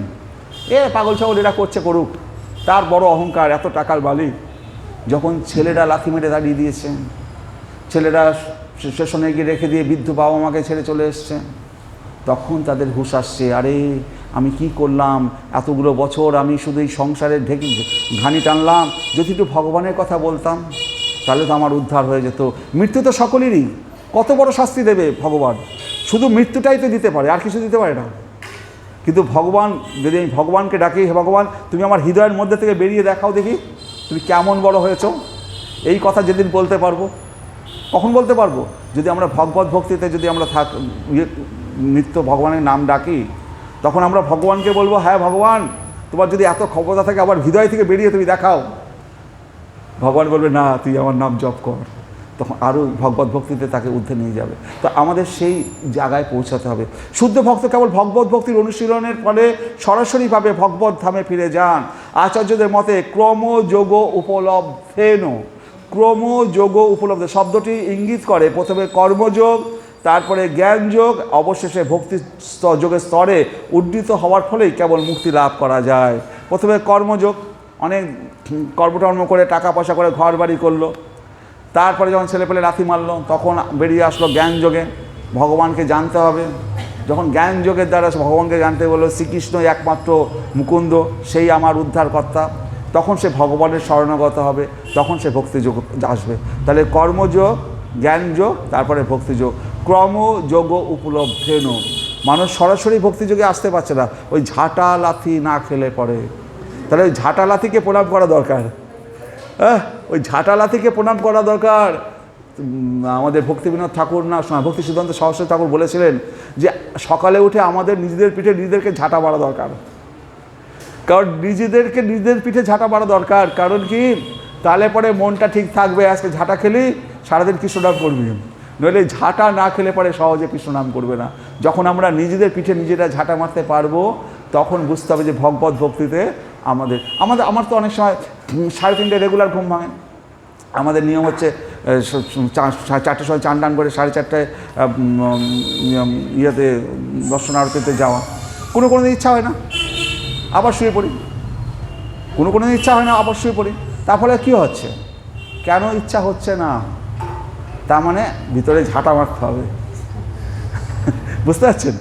হ্যাঁ, আবার যে শুয়ে পড়ছি তারপরে ঝাঁটা খেতে হবে, নিজের হাতে নিজেকে ঝাঁটা খেতে হবে। হরে কৃষ্ণ, হরে কৃষ্ণ। তাহলে ভক্তিযোগের প্রভাবে মূর্খ চিৎজগতে উন্নীত হতে পারে। তো ভক্তিযোগের প্রভাবে অনেক জ্ঞানের দরকার, কোনো জ্ঞানের দরকার নেই। নারদমুনি দস্যু রত্নাকরকে বলল রাম রাম বলো, একবার বলেছে রাম রাম বলো। ও রাম রাম উচ্চারণ করতে পারছে না, মরা মরা বলছে, কিন্তু দস্যু রত্নাকরকে একবারই তো বলেছিল নারদমুনি এসে। তো আমরা 1000বার বলছি সকাল বিকাল হরে কৃষ্ণ কৃষ্ণ কৃষ্ণ হরে হরে, হরে রাম রাম রাম হরে হরে, কিন্তু আমাদের হৃদয়টা চাইছে না, তাই না? তাহলে কিন্তু কারো হৃদয় চেয়ে যায়, কারো হৃদয় মেনে নেয়। মূর্খ কোনোদিন কিছু জানে না, এখানে বসে আছে, গুরুদেব বললো হরে কৃষ্ণ কৃষ্ণ কৃষ্ণ হরে হরে রাম, ঠিক আছে আমি করি। তার কিন্তু জ্ঞান ট্যান নেই, কিন্তু বুঝে নিয়েছে গুরুদেবের মুখ থেকে বলেছে উদ্ধার পাওয়া যাবে, কৃষ্ণের নাম করলে এর থেকে বড় মন্ত্র আর নেই, ওইটুকু শুধু শিখেছে। এবং ওইটুকুর দ্বারা সে সারাদিন হরে কৃষ্ণ কৃষ্ণ কৃষ্ণ হরে হরে, হরে রাম রাম রাম হরে। তাহলে কি আছে, সবার মধ্যে সবচেয়ে জ্ঞানীকে ওই লোকটি, যে একবার বলাতে সে বুঝে নিয়েছে এটা ছাড়া আর কোনো পথ নেই। হরে কৃষ্ণ। তাহলে প্রবৃত্তি লক্ষণস্যৈব ত্রৈগুণ্য বিষয় মনে য অসৌ অলীন প্রকৃতে গুণ স্বর্গ পুনঃ পুনঃ। হে মহর্ষি সুখদেব গোস্বামী, জীব যতক্ষণ পর্যন্ত জড়া প্রকৃতির গুণের প্রভাব থেকে মুক্ত না হয় ততক্ষণ তাকে সুখ দুঃখ ভোগ করার জন্য বিভিন্ন প্রকার শরীর ধারণ করতে হয় এবং সেই শরীর অনুসারে তার বিভিন্ন প্রকার প্রবৃত্তি হয়। তাহলে হে মহর্ষি সুখদেব গোস্বামী, জীব যতক্ষণ পর্যন্ত জড়া প্রকৃতির গুণের প্রভাব থেকে মুক্ত না হয়, এই জড়া প্রকৃতির গুণ কি, সত্য রজ তম, এই জড়া প্রকৃতির গুণ। তো সত্যগুণ হচ্ছে বিভীষণ, রজগুণ হচ্ছে রাবণ, আর হচ্ছে তমগুণ হচ্ছে কুম্ভকর্ণ। তো আমাদের মধ্যেও অনেকে আছে সত্য রজ তমগুণের দ্বারা আমরা আকর্ষিত হয়ে আছি। কেউ তমগুণের দ্বারা শিকার হচ্ছে, কেউ রজগুণের দ্বারা শিকার হচ্ছে। তাহলে এই জড়া প্রকৃতির এই গুণের থেকে যতক্ষণ না মুক্ত হবে, এই সত্য রজ তম এই 3 গুণের থেকে যখন না মুক্ত হবে ততক্ষণ তাকে সুখ দুঃখ ভোগ করার জন্য বিভিন্ন প্রকার শরীর ধারণ করতে হচ্ছে। কখনো সে কুকুর শরীর, কখনো বিড়ালের শরীর, কখনো পশু পাখির শরীর ধারণ করতে হচ্ছে। তাহলে এই জড়া প্রকৃতির দ্বারা সে আক্রান্ত হচ্ছে এবং সেই শরীর অনুসারে তার বিভিন্ন প্রকার প্রবৃত্তি হয়।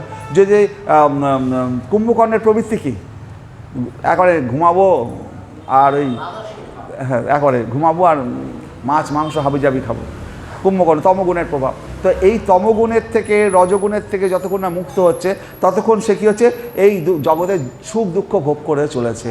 তো হরে কৃষ্ণ। তো আমাদেরকে এই জড় জগতে যে সুখ দুঃখ, আমরা কী করি, থাক, এই জড় জগতের সুখ দুঃখ আমরা কী করছি, আমরা দেবতাদের পুজো করছি, দুর্গা পুজো, লক্ষ্মী পুজো, কালী পুজো, সরস্বতী পুজো করছি এবং সেখানে কি চাইছি, ধন দেহি, যশং দেহি, এই সমস্ত জিনিসগুলো চাইছি। তো মা দুর্গা কী করছেন, ধন চেয়েছে, ধন দিয়ে দিল। এবার ধনটা তো মা দুর্গা দিল, তো ধনটা তুমি কি কাজে লাগাবে, ধনটা যখনই পেল তখন সে কী করছে, তখন সে আরও বেশি সুখ স্বাচ্ছন্দ্য ভোগ করার জন্য কাজে লাগাচ্ছে, তমগুণের কাজে লাগাচ্ছে।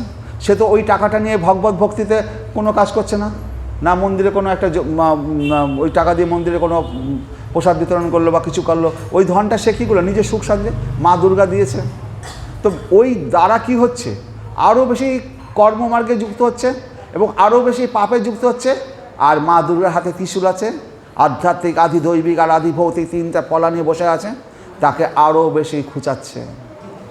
তাহলে মা দুর্গার কাছে ধন নিলাম, ধনটা যদি আমি ভগবানের সেবায় কাজে না লাগাই তাহলে পরে আমার যে কর্মফলে যে পাপের ফল হচ্ছে, তার দ্বারা মা দুর্গার কাছে আধ্যাত্মিক, আদি দৈবিক, আদি ভৌতিক সেই পাপে আরও বৃদ্ধ হতে থাকবো। মা দুর্গা থেকে দেবীরা সবাই ভগবান শ্রীকৃষ্ণের পুজো করে, তারাও ভগবান শ্রীকৃষ্ণের পুজো করছে। তো আমরা যখন শ্রীকৃষ্ণের পুজো করব, তখন মা দুর্গা খুশি পাবে, তখন তার ওই ত্রিশূলটা সরিয়ে নেবে, তখন বলবে যা তুই ভগবানের দ্বারে যা। তো মা দুর্গা, লক্ষ্মী, কালী, আমরা তাদের কাছে যে ধন দৌলত ওইসব যে চাইছি, তো ওটা যে ভালো জিনিস নয় সেটা আমরা বুঝতে পারছি না। ওই ধনটা তো আমরা ভালো কাজে খরচা করছি না, ওই ধনটা নিজের পেট উদরপূর্তি নানা রকম বাজে কাজে খরচা করছে। তার পাপের যে কর্মফলটা উৎপন্ন হচ্ছে সেটা কে নেবে? সে পাপের কর্মফলটা কে নেবে? ওই ত্রিশূলটা তো হাতেই রয়েছে মায়ের। তুই যদি ওই পয়সাটা নিয়ে ভগবানের কাজে লাগাতি, ভগবত ভক্তির কাজে লাগতে, তাহলে পরে ওই পয়সাটা তোর পাপ কর্ম থেকে তুই মুক্তি উদ্ধার পেতে পারতি। কিন্তু আমরা এত দেবদেবীর পুজো করছি, এই জগতে কি করে আরও বেশি সুখে থাকবো। সুখ তো নয়, আরও বেশি দুঃখে থাকবো বলে চাইছি। সুখ চাইছি না, দুঃখ চাইছি। আমরা সুখ তখনই চাইবো যদি আমরা কৃষ্ণ নাম করি, হরে কৃষ্ণ কৃষ্ণ কৃষ্ণ হরে হরে, হরে রাম রাম রাম হরে। এইটাই হচ্ছে সুখ, বাকি কিছু সুখ, বাকি সুখ বলে কিছু নেই। জানতি দেবব্রতা দেবান, পিতৃন জানতি পিতৃব্রতা, ভূতানি জানতি ভূতের জানতি মদ যাজিম হপি মাম। দেবতাদের উপাসকেরা দেবলোকে প্রাপ্ত হবে, যারা দুর্গা, লক্ষ্মী, কালী পুজো তারা দেবলোক প্রাপ্ত হবে। আর যারা ভূত প্রেত আদি উপাসক, যারা ভূত প্রেত নিয়ে ব্যবসা করে, আয় তোর স্বামী হারিয়ে গেছেন, আর একটা নতুন স্বামী এনে দেবো, ভূত প্রেত দিয়ে তারা সমস্ত কিছু করছে। তারা ভূত প্রেতের উপাসক, তারা ভূত লোকে যাবে, ভূত প্রেত লোকে যাবে। আর যারা পিতৃপুরুষের উপাসক অনেকে আছে, আমি ভাই ওই তো সব দেবতা হওয়ার বুঝি না। আমি আমার মায়ের বাবার কাছে খুব জন্ম নিয়েছি, আমার মা বাবা হচ্ছে ভগবান, সকাল বিকাল তাকে প্রণাম করব, আমি আমার কর্ম নিয়ে বুঝি। আমি বাবা ওই সমস্ত দেবতাদের নাম আমাদের কাছে করবে না। তারা হচ্ছে পিতা মাতাকে পুজো করে। তারা কোথায়? পিতৃপুরুষের উপাসক, তারা কী করবে? পিতৃলোকে যাবে। তাহলে দেবতাদের উপাসকেরা দেবলোকে যাবে, ভূত প্রেতের উপাসকেরা ভূতলোকে যাবে, আর পিতৃপুরুষের উপাসক তারা অনিত্য পিতৃলোকে যাবে। এবং যারা আমার উপাসনা করে তারা আমাকেই লাভ করবে, যারা কৃষ্ণের উপাসনা করে তারা আমাকেই লাভ করবে। তাহলে আমরা কোন লোকে যাব আমাদের বুঝে নিতে হবে। আমরা দেবলোকে যাব না, আমরা পিতৃলোকে যাব না, আমরা ভূত প্রেত লোকে যাব না, আমরা শ্রীকৃষ্ণের শরণাগত হব, মুকুন্দের শরণাগত হব। সেখানে গেলেই একমাত্র আমাদের ভগবত উদ্ধার পেতে পারবো। তাই জড় প্রকৃতির বিভিন্ন গুণের প্রভাবে জীবদের বিভিন্ন প্রকার প্রবৃত্তি বা প্রবণতা হয়, তার ফলে তারা বিভিন্ন প্রকার গতি লাভ করে। যতক্ষণ পর্যন্ত জীবের জড়া শক্তি থাকে ততক্ষণ সে স্বর্গলোকে উন্নীত হতে চায়। তো যতক্ষণ জীবের জড়া প্রকৃতি বা জড়া শক্তি থাকে, জড়া প্রকৃতি বা জড়া শক্তি কাকে বলে? আমরা এই জগতে রয়েছি, তো আমাদের ধন দৌলত ঐশ্বর্যের প্রতি লোভ রয়েছে, সুখ ভোগ করার প্রতি লোভ রয়েছে। হ্যাঁ, প্রত্যেক ঘরে এসি চাই, একটা এসি ছিল হবে না, ওর ঘরে একটা এসি চাই, ওর একটা এসি চাই। আগে এক থালায় সবাই ভাত কষ্ট করে খেত, হ্যাঁ, একটা ডিম আসতো হাফ করে খেত, এখন অনেক বেশি চাই। দিন দিন সুখের মানে দিকে আমরা ধাবিত হচ্ছে। এই জড়া সুখের ফলে কি হচ্ছে? মৃত্যুর পরে কি চাই? আমরা স্বর্গে যেতে চাই। মূল লক্ষ্য কি? স্বর্গে যাব। আরে স্বর্গে গিয়ে কি হবে? তুমি যত ওই পুণ্য অর্জন করেছো, স্বর্গে গেলে পুণ্য শেষ হলে আবার এই পৃথিবীতে জন্মগ্রহণ করতে হবে, আবার পাপ করলে পরে নরকে যেতে হবে, আবার পুণ্য করলে স্বর্গে যেতে হবে। আর এই জন্মমৃত্যুর চক্রে আবর্তিত হতে থাকতে হবে। এই জন্মমৃত্যুর চক্র থেকে বেরিয়ে যতক্ষণ না আমরা ভগবত ধামে যাচ্ছি, হ্যাঁ, গুরু বৈষ্ণবের কৃপায় যতক্ষণ না আমরা ভগবত ধামে যাচ্ছি, ততক্ষণ এই জন্মমৃত্যুর চক্রে আবর্তিত হতে হবে। কোনো জন্মে কুকুর জন্ম, কোনো জন্মে বিড়াল জন্ম, কোনো জন্মে বিরাট বড় লোকের বউ হলাম, কোনো জন্মে ধনী হলাম, কোনো জন্মে ভিখারি হলাম। তাহলে ভালোটা তো ভালো, খারাপগুলো যেটা হচ্ছে সেটা কীরকম কষ্টকর বুঝুন। ধনী ঘরে জন্ম নিলাম ভালো, যখন ভিখারির ঘরে জন্ম নিলাম তখন কি হবে? তার থেকে বেরিয়ে যেতে পারলে বাঁচি না? এই জন্মমৃত্যুর চক্র থেকে বেরিয়ে যেতে ভগবত ধামে যেতে পারি, কৃষ্ণের শরণাগত হতে পারি। কি আছে? হ্যাঁ, ভালো সময় যদি খুব ভালো পেলাম, করোড়পতি ঘরে জন্ম নিয়েছি, তারপরে জন্মে আবার পাপ করলাম যে আবার নরকে গিয়ে ঠাই হচ্ছে না। তো এই জন্মমৃত্যুর চক্র থেকে বেরোতে গেলে একমাত্র হরে কৃষ্ণ কৃষ্ণ কৃষ্ণ হরে হরে, হরে রাম রাম রাম হরে হরে, কৃষ্ণের শরণাগত হতে হবে। যদি কারো ভগবান এবং তার ধাম সম্বন্ধে কোনো ধারণা না থাকে, তাহলে সে উচ্চতর লোকে জড়সুভ্যকে চেষ্টা করে। কিন্তু যখন সে বুঝতে পারে এই জড়জগৎ পুনঃ জন্মমৃত্যু ছাড়া আর কিছু নেই, তখন তিনি ভগবত ধামে ফিরে যাওয়ার চেষ্টা করেন। যদ্গত্তা ন নিবর্তন্তে তদ্ধাম পরমং মম, যেখানে গেলে পরে আর ফিরে আসতে হয় না। তো বারবার এরকম জন্মমৃত্যু চক্রে আবর্তিত হতে হতে যখন সে লাথি ঝাঁটা খেয়ে যখন বুঝতে পারে যে শ্রীকৃষ্ণ ছাড়া আর কোনো পথ নেই, তখন সে ভগবত ধামে ফিরে যাওয়ার জন্য চেষ্টা করে। ব্রহ্মাণ্ড ভূমিতে কোনো ভাগ্যবান জীব গুরু কৃষ্ণ প্রসাদে পায় ভক্তিলতা বীজ। ব্রহ্মাণ্ড ভূমিতে আমরা 84 লক্ষ জনির জীবনের পরে এই মনুষ্য শরীর পেয়েছি। তো এই ব্রহ্মাণ্ড ভ্রমণ করছি, কোনো জন্মে কুকুর জন্ম, কোনো জন্মে পশু জন্ম, আজকে বহু জন্ম বাদে মনুষ্য শরীর পেয়েছি, ব্রহ্মাণ্ড ভ্রমণ করছি। আমরা একটা নদী বয়ে যাচ্ছে, নদীতে খড়কুটার মতো একটা টুকরো আছে না, খড়কুটো, নদীর জলে ভেসে চলেছি। কোনো জন্মে গুরুকৃষ্ণ প্রসাদে যদি কোনো ইয়েতে তীরের ঠাঁই পাই, তাহলে তো উদ্ধার হব না। তো আমরা তো মানে সেই সমুদ্র জলের স্রোতে বয়ে চলেছি, ব্রহ্মাণ্ড অনন্তকাল ধরে বয়ে চলেছি। আর এই জন্মে গুরুকৃষ্ণ প্রসাদে আমরা আজকে মন্দিরে আসতে পেরেছি। কোনো না কোনো কৃপায় আমরা ভগবানের কৃপায় বা গুরুর কৃপায়, কারোর কৃপায় এই মন্দিরে আসা সৌভাগ্য পেয়েছি। যদি দীক্ষিত নাও হই, এই জন্মে যদি নাও হই, কোনো না কোনো জন্মে ভগবান আমাকে ঠিক নিয়ে যাবেন। যখন মন্দিরে যখন নিয়ে আসছেন, তখন ও যখন একবার আকর্ষণ করে, ও কাউকে ছাড়ে না। ভগবান যাকে আকর্ষণ করেছে, একবার মন্দিরে নিয়ে এসছে, একবার তার চরণটাকে দেখিয়েছে, তার ওই মুখটা দেখিয়েছে, ভগবান তাকে কখনো পরিত্যাগ করে না। রূপ গোস্বামী বলছেন তাই, যে বৃন্দাবনে যাবে, ওই যে কেলি কদম্বের নিচে কালো ছেলেটা দাঁড়িয়ে আছে না, যারা আমেরিকায় বা বিভিন্ন সুখভোগ করতে চাও, সেই সমস্ত রমণীরা যেন বৃন্দাবনে এসো না, ওই কালো ছেলেটাকে যদি একবার দর্শন করেছো, তাহলে সমস্ত সুখ চলে যাবে। ওই ঘর বাড়ি সম্পত্তি বউ ছেলে মেয়ে কেউ থাকবে না, শুধু ওই কালো ছেলের প্রেমে পড়ে যাবে।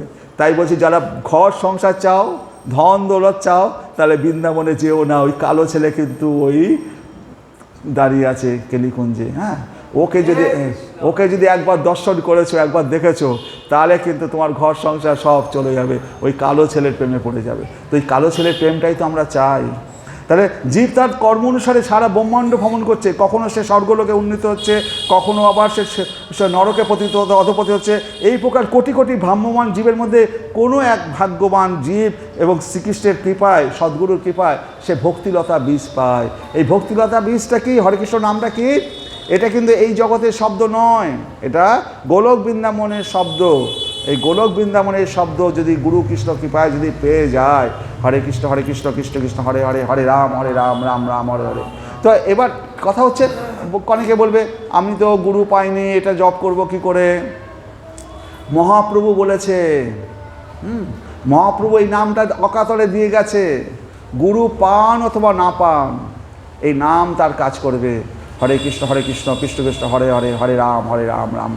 আমি গুরু পাই না আমি বলে আমি জপ করব না, তা নয়। কারণ এই যুগে গুরু পাওয়া খুব মুশকিল। এই যুগে গুরু পাওয়া, সদ্গুরু পাওয়া খুব মুশকিল। তাই বলে কি এই কলিযুগের জন্য, সেই জন্য মহাপ্রভু দিয়ে গেছে, অকাতরে নাম বিলিয়ে গেছে, কোনো বাধা রাখেনি।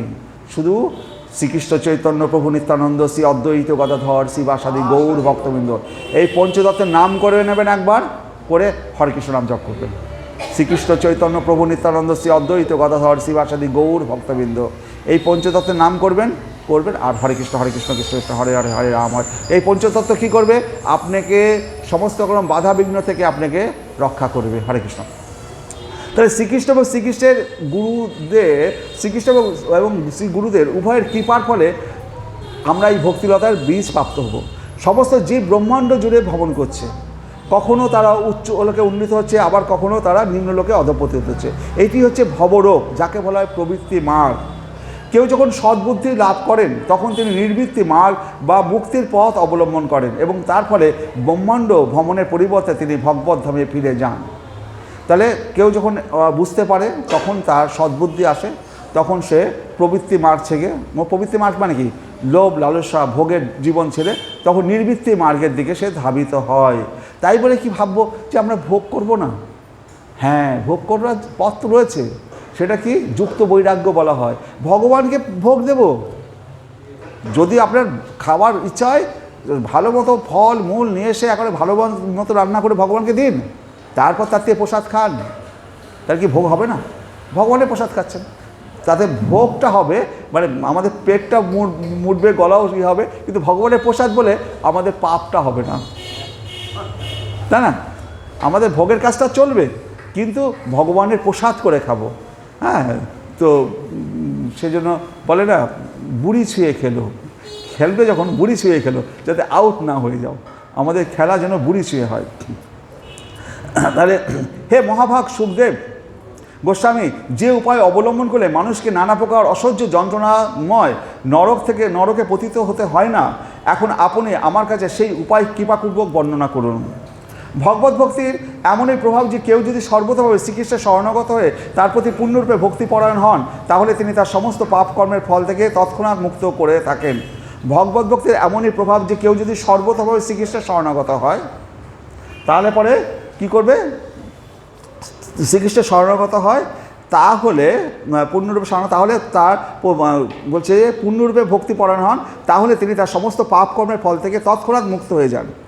তো এই বইটা কী আছে? লাস্টে রয়েছে শরণাগতি। শ্রীকৃষ্ণ চৈতন্য প্রভু জীবে দয়া করি, সপার্শ্বদ স্বীয় ধাম সহ অবতরী, অত্যন্ত দুর্লভ প্রেম করিবারে দান, শিখায় শরণাগতি ভকতের প্রাণ, দৈন্য আত্মনিবেদন গোপতৃপ্তে বরণ, অবশ্য রক্ষিবে কৃষ্ণ বিশ্বাস পালন, ভক্তি অনুকূল মাত্র কার্যের শিকার, ভক্তি প্রতিকূল ভাব বর্জনাঙ্গীকার, সরাঙ্গ শরণাগতি হইবে যাহার, তাহার প্রার্থনা শোনে শ্রীনন্দ কুমার, রূপ সনাতন পদে দন্তে তৃণ করি, ভকতে বিনোদ পরে দুহ পদ ধরি, কাঁদিয়া কাঁদিয়া বলে আমি তো অধম, শিখায় শরণাগতি করো হে উত্তম। তাহলে এই সরাঙ্গ শরণাগতি মানে 6 রকমের শরণাগতি আছে। একটা শিখায় শরণাগতি ভকতের প্রাণ, একটা হচ্ছে দৈন্য, আমার কিছু নেই, আমি দৈন্য, আমি দরিদ্র, আমি ভিখারি, আমার কোনো অহংকার নেই। আমাদের দৈন্য ভগবানের কাছে দৈন্য হয়ে যেতে হবে। তার যদি কোটি টাকাও থাকে, সে ভগবানের সামনে তাকে দৈন্যতা স্বীকার করতে হবে। তারপরে আত্মনিবেদন, নিজেকে আত্মনিবেদন, গোপতৃপ্তে বড়মন, ভগবানকে বলে মানব, অবশ্য রক্ষিবে কৃষ্ণ বিশ্বাস পালন, এবং কৃষ্ণই আমাকে সমস্ত বিপদ থেকে রক্ষা করবে, এই বিশ্বাস পালন করতে হবে। আমি বিপদে পড়েছি বলে জ্যোতিষের কাছে দৌড়ালাম, এই সমস্ত পুজো না করি, অবশ্য রক্ষিবে কৃষ্ণ বিশ্বাস পালন। তারপরে কী হচ্ছে? ভক্তি অনুকূল মাত্র কার্যের শিকার, যেখানে ভক্তির অনুকূল, মন্দিরে আসবো, যারা ভক্ত সঙ্গ তাদের সাথেই মিশবো। ভক্তি প্রতিকূল ভাব বর্জনাঙ্গীকার, যারা ভক্তি ভাবের বিরুদ্ধে কাজ করে তাদের সঙ্গ করব না। এই সরাঙ্গ শরণাগতি হইবে যাহার, তাহার প্রার্থনা শোনে শ্রী নন্দকুমার। তার প্রার্থনা কে শোনে? শ্রী নন্দকুমার, নন্দের ছেলে গোবিন্দ তার প্রার্থনা অবশ্যই শুনবে। তাহলে তা শ্রীল সুখদেব গোস্বামী বলছেন, হে রাজন, মৃত্যুর পূর্বে এই জীবনে মন, বাক্য এবং শরীর দ্বারা যে পাপ আচরণ করা হয়েছে, মনুসংহিতা এবং ধর্মশাস্ত্রের বর্ণনানুসারে মানুষ যদি যথাযথভাবে তার প্রায়শ্চিত্ত না করে, তাহলে মৃত্যুর পরে তাকে নরকে অসহ্য যন্ত্রণা ভোগ করতে হবে, যে কথা পূর্বে বলা হয়েছে। তাহলে হরে কৃষ্ণ, তাহলে সংহিতা বলেছে যদি পাপকর্ম করে তাহলে নরকে তাকে যেতে হবে। পাপকর্ম করার ফলে পাপী দণ্ডিত হয় এবং পাপীকে পরবর্তী জীবনে নরক যন্ত্রণা ভোগ করতে হয়, এবং তা সত্ত্বেও মানুষ বারবার পাপকর্মে লিপ্ত হয়, এমনকি প্রায়শ্চিত্ত করার পরেও আবার পাপকর্ম করে থাকে। এই প্রায়শ্চিত্তের পন্থাকে হস্তি স্নানের সাথে তুলনা করা হয়েছে। সুখদেব গোস্বামী বলছেন, হে রাজন, যেহেতু পাপকর্মের ফল নিষ্ক্রিয় করার এই পন্থাটি সকাম কর্ম, তাই তার দ্বারা কর্মের বন্ধন থেকে মুক্ত হওয়া যায় না। তো পাপকর্ম করাটা একটা সকাম কর্ম, আবার প্রায়শ্চিত্ত করাটাও একটা সকাম কর্ম। তো সকাম কর্ম দিয়ে সকাম কর্মকে দিয়ে কাটা যাবে না, সকাম কর্ম দিয়ে সকাম কর্মকে কাটা যাবে। যারা প্রায়শ্চিত্তের বিধি অনুসরণ করে তারা মোটেই বুদ্ধিমান নয়, প্রকৃতপক্ষে তারা তমগুণের দ্বারা আচ্ছন্ন। যতক্ষণ পর্যন্ত মানুষ তমগুণের প্রভাব থেকে মুক্ত না হয়, ততক্ষণ একটি কর্মের দ্বারা অন্য কর্মের প্রতিকারের চেষ্টা সম্পূর্ণরূপে ব্যর্থ হয়। তাহলে মানুষকে আগে তমগুণের প্রভাব থেকে মুক্ত হতে হবে। তার মধ্যে হিংসা প্রবৃত্তি রয়েছে, আর সে পাপ করছে, আবার প্রায়শ্চিত্ত করছে, ভাবছে যে আমি পাপ করলাম আর এত লোককে খাওয়ালাম, আমার পাপ কেটে গেছে। আমি পাপ করেও আসছি, তারপরে এত লোককে খাওয়ালাম, এত কিছু পুণ্য করলাম, আমার ওই পুণ্য দিয়ে পাপ কর্ম তা কোনো দিন কাটবে না। কারণ কি, আমার ভিতরের শরীরটা তো শুদ্ধ হয়নি। এই তমগুণ দিয়ে কখনো এই পাপকর্মকে সকাম বা ইয়ে করে দিচ্ছে, প্রায়শ্চিত্ত করে কোনো লাভ হবে না। আপাত দৃষ্টিতে বলছে যে কেননা তার ফলে কর্মবাসনা সমূলে উৎপাটিত হয় না, কর্মের যে বাসনা সেটা তো উৎপাটিত হয় না। আপাত দৃষ্টিতে সেই সমস্ত ব্যক্তিদের পুণ্যবান বলে মনে হলেও তারা পুনরায় পাপকর্মে লিপ্ত হবে, সেই সম্বন্ধে কোনো সন্দেহ নেই। তাই প্রকৃত প্রায়শ্চিত্ত হচ্ছে বেদান্তের পূর্ণ জ্ঞান লাভ করা, যার দ্বারা পরম সত্য পরমেশ্বর ভগবানকে হৃদয়ঙ্গম করা যায়। কর্মণা কর্মনিহারো নহি আত্মান্তিক ঈশ্বতে অবিদ্যৎ অধিকারিতাৎ প্রায়শ্চিত্তম বিমর্শনম। প্রায়শ্চিত্তম বিমর্শনম, পুণ্য জ্ঞান হচ্ছে প্রকৃত প্রায়শ্চিত্ত। নমং দুষ্কৃতিনো মূরা প্রপদ্যন্তে নরাধম মায়া অপহৃত জ্ঞানা আসুরম ভাবম আশ্রিতা।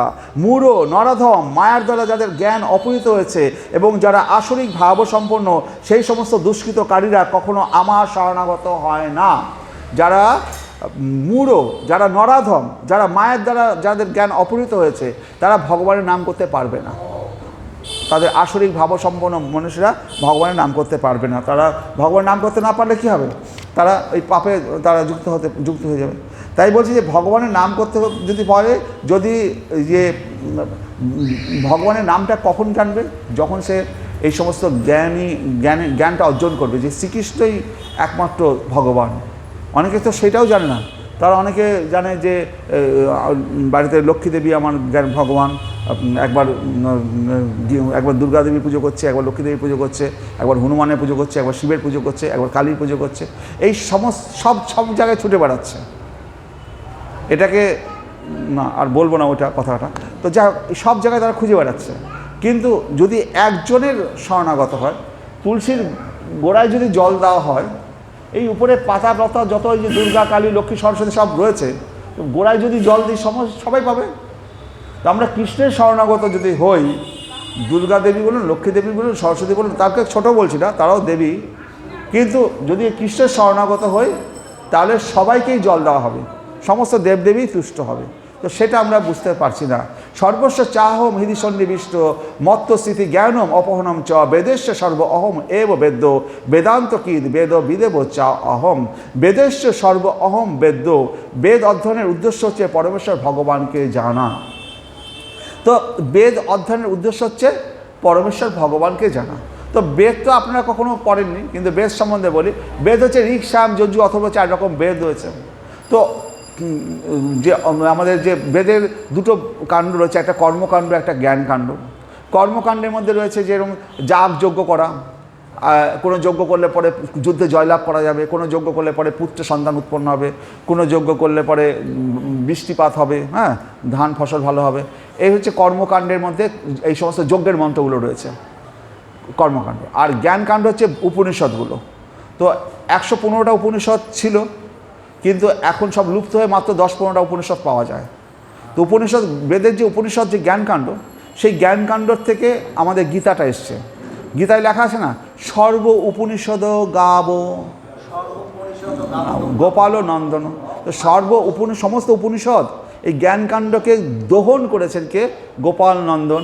কাকে বাছুর বানিয়েছে? অর্জুন হচ্ছে বাছুর।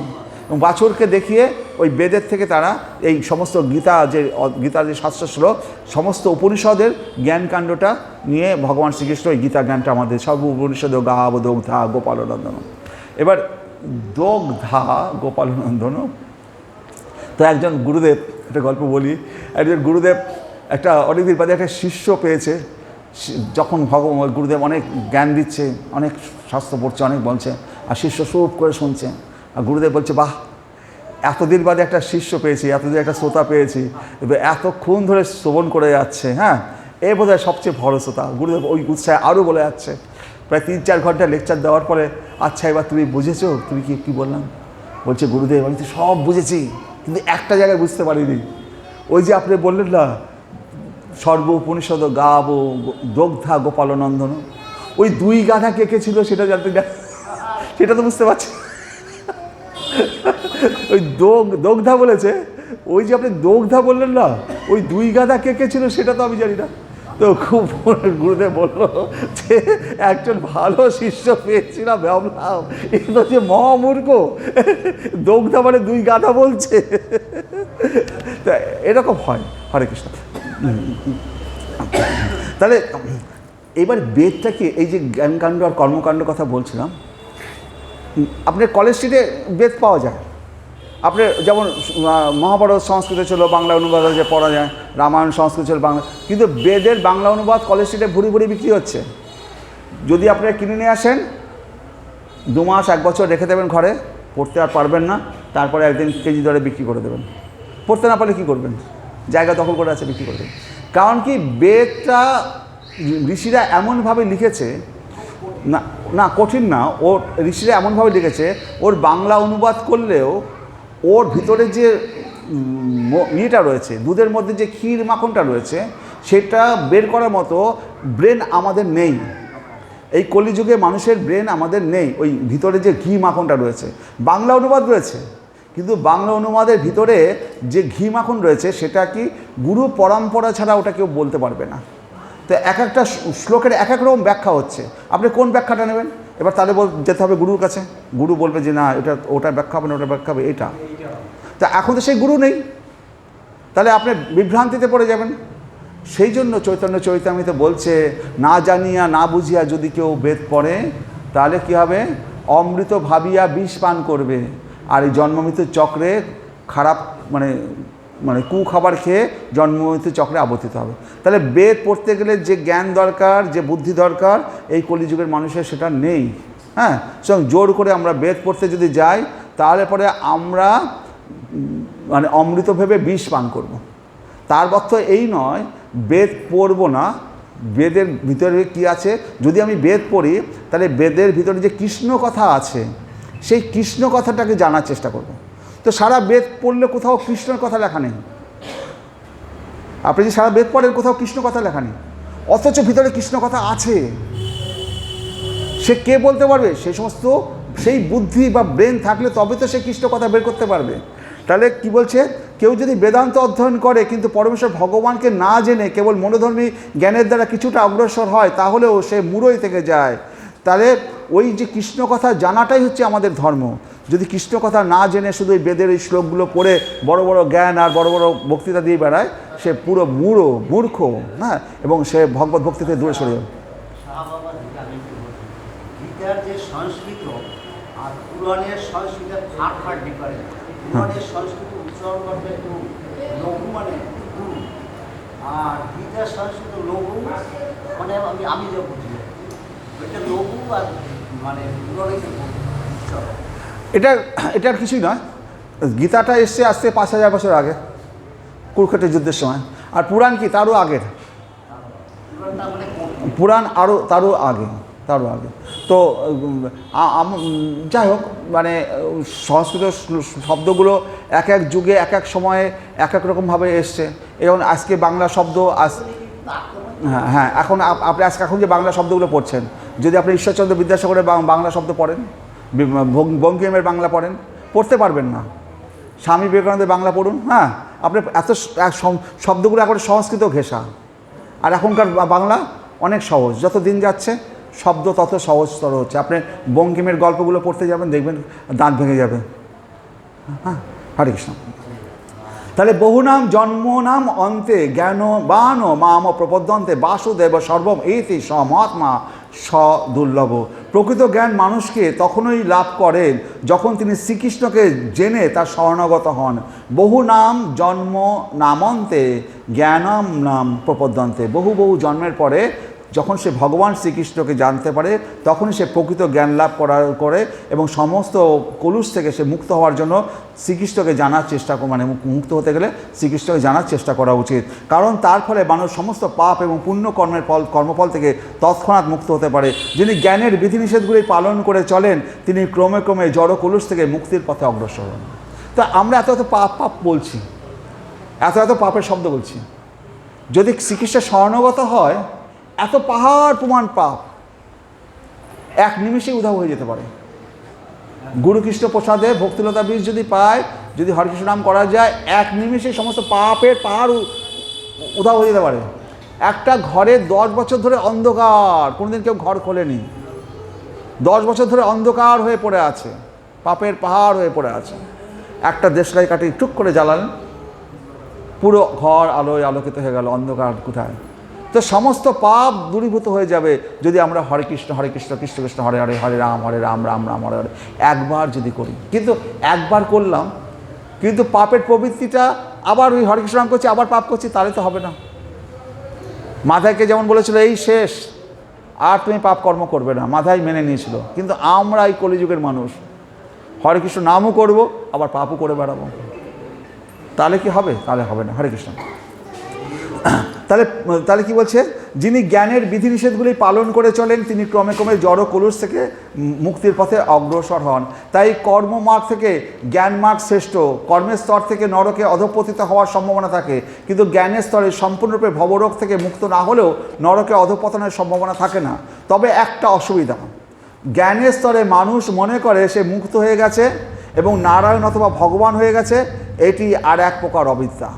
যারা জ্ঞান মার্গের লোক তারা বলবে অহং ব্রহ্মাস্মি, আমি ব্রহ্ম, ব্রহ্মের সাথে আমার কোনো পার্থক্য নেই, আমি ব্রহ্ম। এইটাই হচ্ছে সবচেয়ে বড় অবিদ্যা, সবচেয়ে বড় তাদের মানে পতনের কারণ। যারা জ্ঞান মার্গে তারা যায় ভগবানের সাথে মিলিত হতে, তারা ব্রহ্মজ্যোতিতে বিলীন হয়ে যায়, আবার এই পৃথিবীতে আবার এই জন্মগ্রহণ করতে হয়, তাদের মুক্তি হয় না। তারা আপাত দৃষ্টিতে ভাবে আমি মুক্ত হয়ে গেছি, আমি অহং ব্রহ্মাস্মি, আমি ব্রহ্ম হয়ে গেছি, আমি ভগবানের সাথে মিলিয়ে গেছি, কিন্তু কখনোই তাদের মিলন হয় না, আবার তাদেরকে এই জন্মমৃত্যু চক্রে আবার আবর্তিত হতে হয়। তাই বলছি যে তবু তাই বলছে যে অন্যে অরবিন্দাক্ষ বিমুক্ত মানিন তৈ অস্ত ভাবাত অবিশুদ্ধ বুদ্ধয় আরও কৃচ্ছন্ন পরম পদম তত পতন্তি অধ অনাদৃত যুষ্মৎ অঙ্গ্রয়। ভগবানের শ্রীপাদ্যপদ্মের আশ্রয়ে অন্বেষণকারী ভক্ত ছাড়াও বহু ভক্তি বিমুখ ব্যক্তি রয়েছে, যারা মুক্তি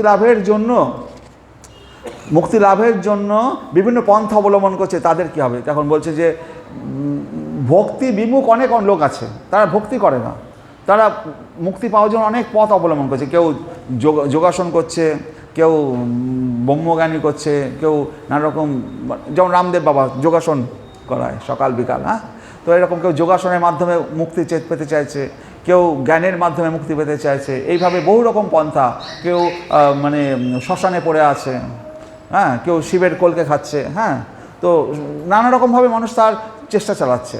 তো বলছে যে এই যে বিভিন্ন পন্থা অবলম্বন করছে তাদের কি হবে?